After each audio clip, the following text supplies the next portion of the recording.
On today's episode of The Founder Ride, Randy talks about the cost of ignoring personal milestones as a founder.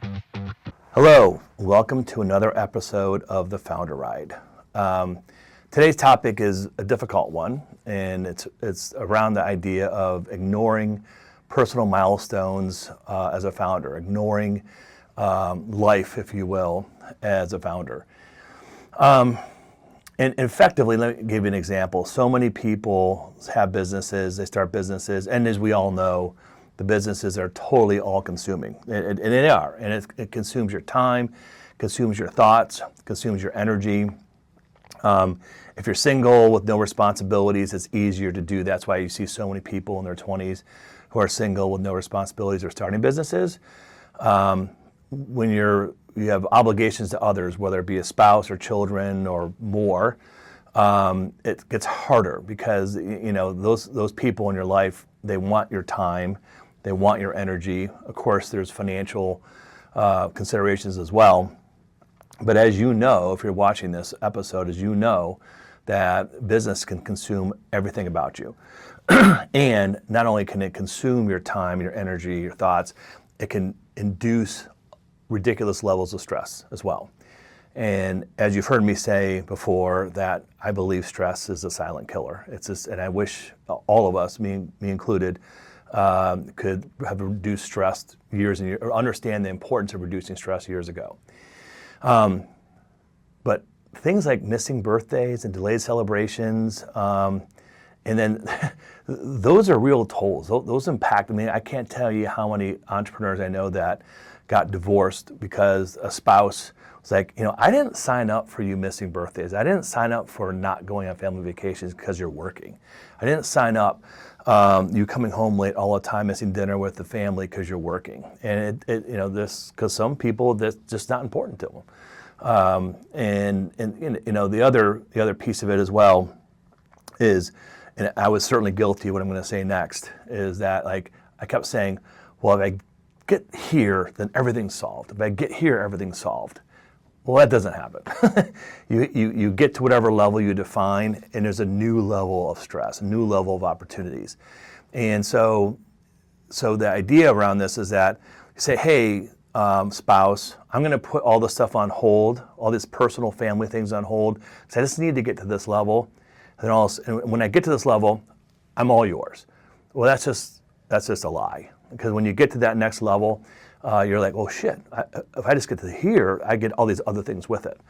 I certainly was guilty of that to a small degree. I did learn pretty quickly that's not healthy, and that thinking is not productive, and certainly my spouse did not appreciate it, and she was sick of hearing it.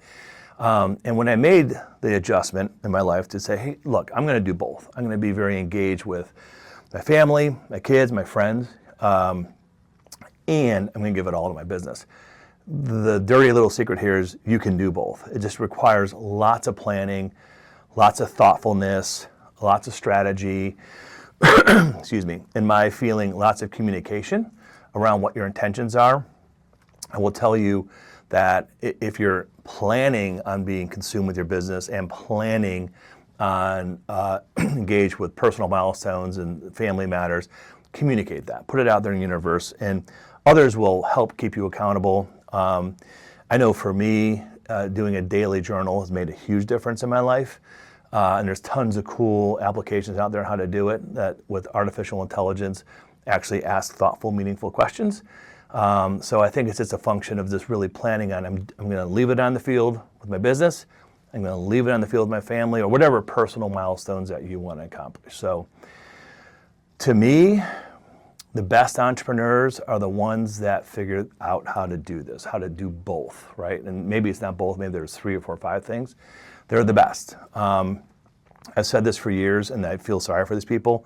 I mean, truly, anybody who's willing to work 100 hours a week can build a great business at the sacrifice of lots of other things. But if that's what you want to be known for, that's what you like to be, it's a lot of hard work, but the strategy isn't that hard. You're just simply putting more time in than everybody else. And there's plenty of people do that. I think plenty of people do it accidentally because they're not planning.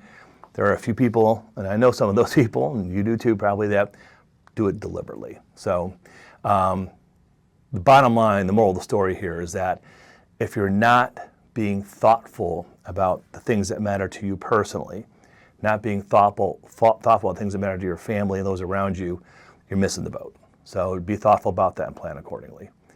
As always, if you want to talk about it, happy to talk about this. It's a topic I love.